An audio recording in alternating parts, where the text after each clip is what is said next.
नमस्ते दोस्तों। राजस्थान के एक ऐसे विधानसभा क्षेत्र की बात करते हैं। जी हाँ, जोधपुर जिले के ओसिया विधानसभा क्षेत्र की बात करते हैं, जहां पर 35 साल से लगातार कांग्रेस के गढ़ रही ओसिया में 20 सालों से मदेना परिवार को मिल रही है चुनौतियां। जी हाँ, बात करते हैं जोधपुर की सबसे बड़ी विधानसभा सीट ओसिया। यूं तो मदेना परिवार की परंपरागत सीट बन चुकी है, लेकिन पिछले 20 सालों का इतिहास देखा जाए तो इस सीट पर भाजपा भी कड़ी टक्कर देती आई है। और अब इस सीट पर सबसे बड़ी चुनौती तीसरी ताकत का दावा करने वाले हनुमान बेनीवाल की राष्ट्रीय लोकतांत्रिक पार्टी बन चुकी है। मदेना परिवार की तीसरी पीढ़ी यानी दिव्या मदेना इस सीट से मौजूदा विधायक है, जबकि ओसिया विधानसभा सीट के पहले विधायक उनके दादा परसराम मदेना रहे हैं। जबकि एक बार 2008 में उनके पिता महिपाल मदेना भी यहां से विधायक के रूप में चुनकर विधानसभा पहुंच चुके हैं।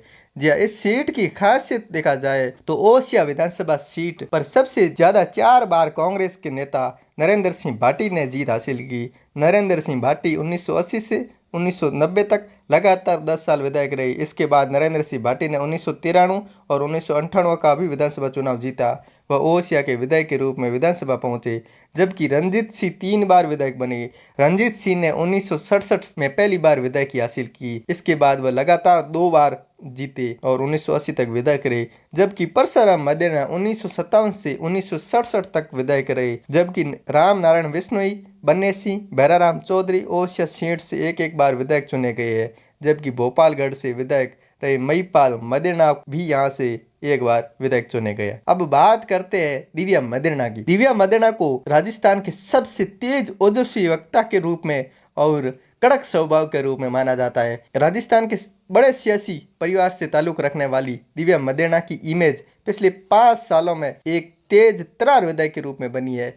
दिव्या मदेना कई बार अपनी ही पार्टी को घेरती नजर आई है। पिछले दिनों उनकी इसी रुआब के चलते प्रदेश प्रभारी ने उन्हें तलब कर जवाब भी मांगा था। हालांकि बाद में प्रदेश प्रभारी ने यह भी कह दिया कि दिव्या ने कभी भी पार्टी के खिलाफ बयान नहीं दिया है। वहीं आरएलपी के प्रमुख और नागौर सांसद हनुमान बेनीवाल से भी तकरार को लेकर दिव्या मदेना सुर्खियों में बनी रहती है। वक्त बेवक्त दोनों नेताओं के बीच सोशल मीडिया से लेकर सड़क तक तीखी बयानबाजी देखने को मिल जाती है। वहीं माना जा रहा है 2023 के विधानसभा चुनाव में दिव्या मदेना के सामने सबसे बड़ी चुनौती हनुमान बेनीवाल ही पेश करेंगे। अब बात करते हैं ओसिया विधानसभा सीट का इतिहास की। तो ओसिया विधानसभा सीट के इतिहास को देखा जाए तो पहला विधानसभा चुनाव 1957 की बात करते हैं। चुनाव में कांग्रेस की ओर से परसराम मदेना चुनावी मैदान में उतरे, तो वहीं उनको चुनौती देने के लिए प्रजा सोशलिस्ट पार्टी की ओर से रेवत दान ताल ठोकी। इस चुनाव में परसराम मदेना ने 15,303 मतों से जीत हासिल करके अपने सियासी विरासत की नींव रखी और रेवत राम को महज 8,317 वोट मिले। दूसरा विधानसभा चुनाव 1962 के विधानसभा चुनाव तक परसराम मदेना अपने आप को एक ताकतवर नेता के रूप में स्थापित कर चुके थे। लिहाजा ऐसे में कांग्रेस ने एक बार फिर परसराम मदेना पर विश्वास जताया और उन्हें अपना उम्मीदवार बनाया। जबकि परसराम मदेना को चुनौती देने के लिए एक बार फिर प्रजा सोशलिस्ट पार्टी की ओर से रेवत दान चुनावी मैदान में उतरे।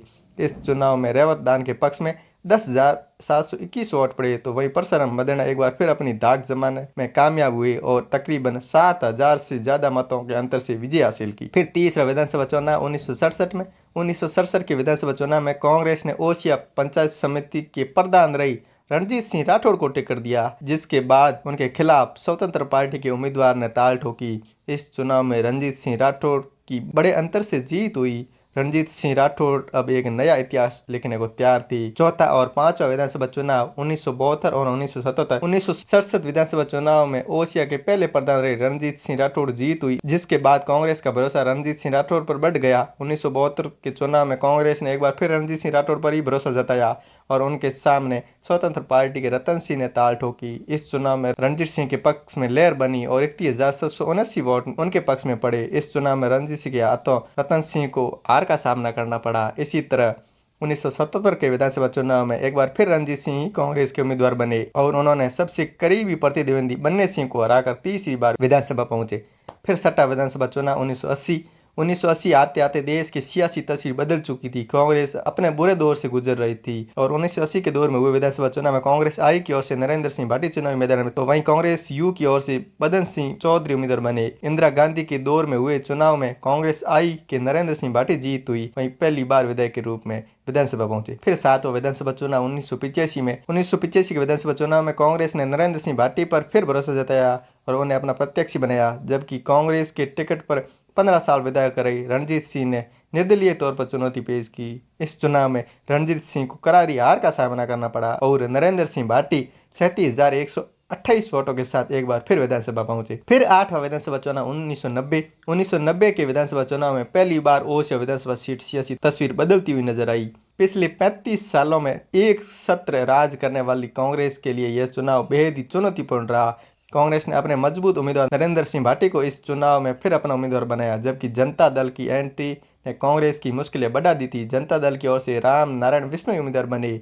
इस चुनाव में नरेंद्र सिंह भाटी को हार का सामना करना पड़ा, जबकि राम नारायण विश्नोई के सिर जीत का सेहरा बंधा और वह 32,484 वोटों के साथ पहली बार विधानसभा पहुंचे। फिर नवा विधानसभा चुनाव 1990 में हुए विधानसभा चुनाव के 3 साल बाद ही एक बार फिर चुनाव बिगुल बजा।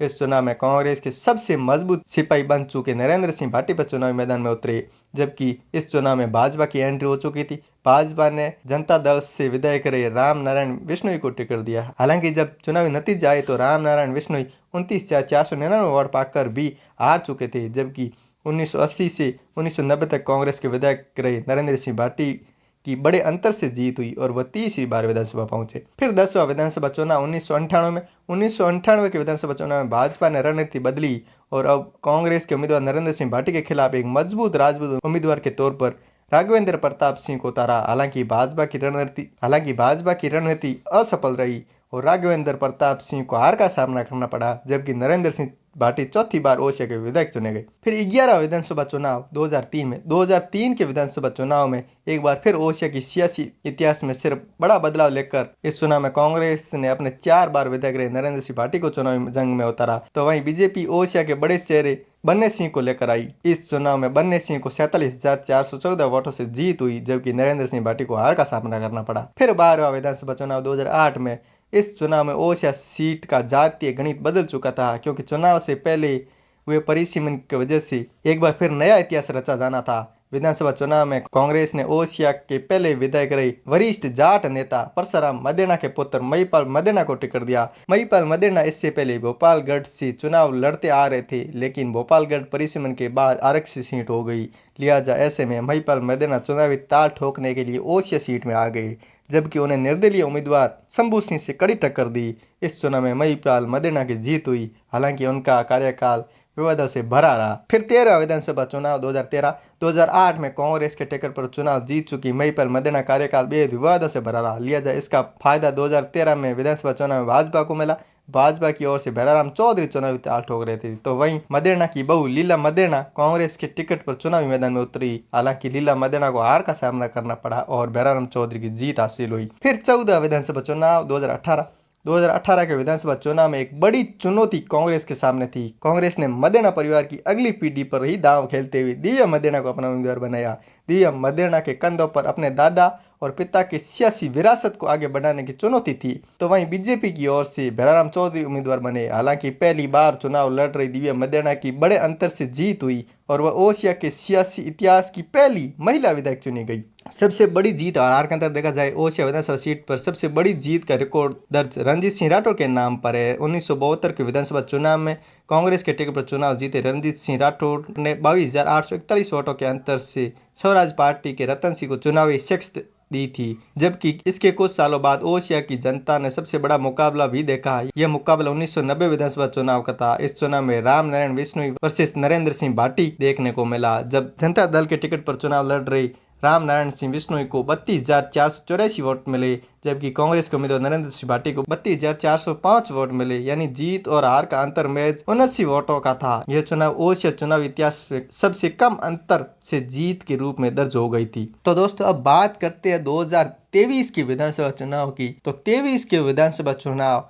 इस बार बेहद दिलचस्प रहने वाले हैं ओसिया की, क्योंकि इस बार राष्ट्रीय लोकतांत्रिक पार्टी ओसिया से दांव खेलेगी और ऐसे में कांग्रेस और बीजेपी दोनों के लिए मुश्किलें बढ़ाएगी। हालांकि एक तरफ कांग्रेस की ओर से तीखे वार करने वाले वर्तमान विधायक दिव्या जी मदेना और दूसरी तरफ उनको जवाब देने वाले हनुमान जी बेनीवाल हमेशा सोशल मीडिया पर एक दूसरे पे वार प्रतिवार करते रहते हैं।